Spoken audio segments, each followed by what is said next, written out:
بسم اللہ الرحمن الرحیم۔ السلام علیکم۔ اردو مورل سٹوریز میں آپ سب دوستوں کو خوش آمدید۔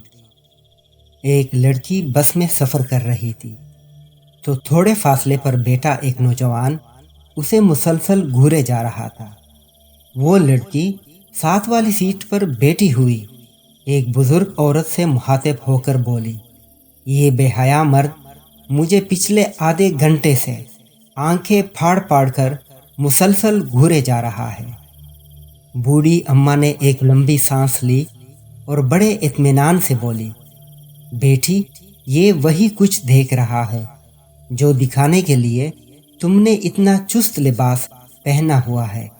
اسلام میں اگر مرد کو نظریں جھکا کر چلنے کا حکم ہے تو عورت کو بھی اسلام کے مطابق ہی لباس پہننا چاہیے۔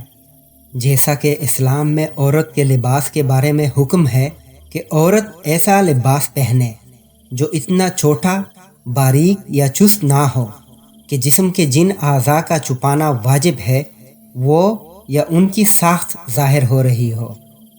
جو عورتیں پردہ کرتی ہیں انہیں تو اپنے آپ پر فخر ہونا چاہیے، کیونکہ دنیا میں کتابیں تو بہت ہیں مگر غلاف صرف قرآن پاک کو ہی چڑھایا جاتا ہے۔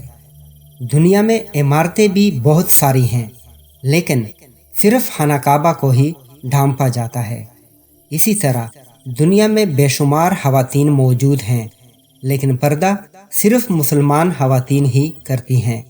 اسلام ہی وہ واحد دین ہے جو خواتین کو پردے میں رکھنے کا حکم دیتا ہے، کیونکہ قیمتی چیز ہمیشہ چھپا کر ہی رکھی جاتی ہے۔